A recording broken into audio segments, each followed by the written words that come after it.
कि हमारे कई मित्र बोलते हैं कि आप कॉर्पोरेटाइज कर रहे हो, आप डिसइन्वेस्टमेंट कर रहे हो, आरोप लगता है कि प्राइवेटाइज कर रहे हो।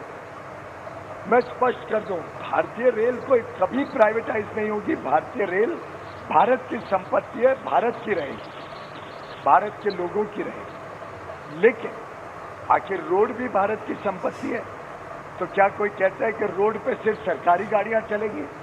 ऐसा तो कोई नहीं कहता है ना। रोड एक सुविधा बनी है, रोड के ऊपर जितनी ज्यादा गाड़ियां चलेंगी उतना देश का हित है। आपकी भी गाड़ी चले, सरकारी भी चले, बस भी चले, निजी क्षेत्र की बस भी चले, ट्रक चले, सब चलेंगे, उतने देश की आर्थिक प्रगति होगी, लोगों को सुविधा मिलेगी।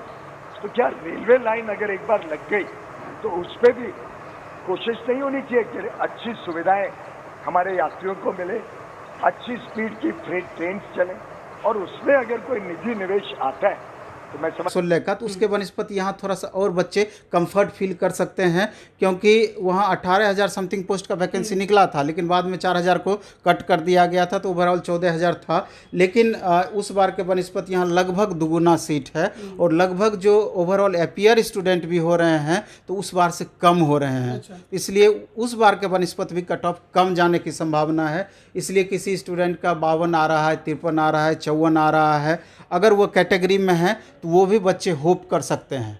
55 प्लस वाले 55 नंबर जो ला रहे हैं बच्चे, अगर थोड़ा सा क्वेश्चन का लेवल वहाँ ज़्यादा रहा होगा तो आफ्टर नॉर्मलाइजेशन वो दौर में आ जाएंगे। तो इसलिए जिन बच्चों का भी 55 से जैसे जैसे ऊपर जा रहा है मार्क्स, उतना ही ज़्यादा कन्फर्म रह सकते हैं कि मेरा रिजल्ट होगा ही होगा। वैसे 55 प्लस वाले अपने को सेफ मान करके चल सकते हैं, आफ्टर नॉर्मलाइजेशन हम दौर में आ जाएंगे। अच्छा, ये अभी तो आंसर की जारी हुआ है, अब इसके आगे का प्रोसेस क्या होगा? रिजल्ट कब तक हम देखने को मिल सकता है हमें? अब देखिए, नियम तो यही होता है जैसा कि पिछला हम देखते आ रहे हैं कि जैसे अभी आंसर जारी किया है, क्वेश्चन फिर रेज करने का समय दिया जाएगा, ऑब्जेक्शन रेज करने का। इसके बाद 20 से 30 दिन के अंदर मेरे ख्याल से इसका पहला चरण का रिजल्ट आ जाना चाहिए, और उसके 1 महीने के बाद में आपका फिर हो सकता है कि CBT 2 का एग्ज़ाम का डेट दे दे। जनरली यही होता है। लेकिन अब स्टूडेंट को यहाँ ये कन्फ्यूजन है कि इस बीच में सर ग्रुप डी का अगर हमारा एग्ज़ाम होते रहेगा तो क्या CBT 2 संभव है? तो वैसे स्टूडेंट को हम ये बताना चाहेंगे, थोड़ा सा हम ग्रुप डी का भी इसमें ले लेते हैं एक लाइन, कि ग्रुप डी में स्टूडेंट को अभी ये मन में चल रहा है, या सीधा सा समझिए कि ग्रुप डी में जो कंडक्टिंग एजेंसी है इस बार है कि NSEIT का एग्ज़ाम लेने की प्रबल संभावना है। हालांकि आधिकारिक तौर पे रेलवे इसकी सूचना नहीं दी है, लेकिन कहीं ना कहीं कुछ ना कुछ एक्टिविटी होता है, तभी लोग अनुमान भी लगाते हैं।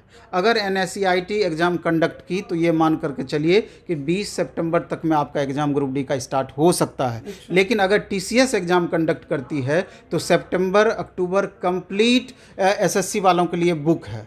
उस परिस्थिति में उसके बाद ही एग्ज़ाम जाने की संभावना है। लेकिन हमको लगता है कि NSEIT एग्ज़ाम लेगी और 20 सितंबर से ग्रुप डी का एग्ज़ाम हो सकता है, और ग्रुप डी का एग्ज़ाम लंबा चलना है, 2 से 3 महीना कम से कम चलेगा।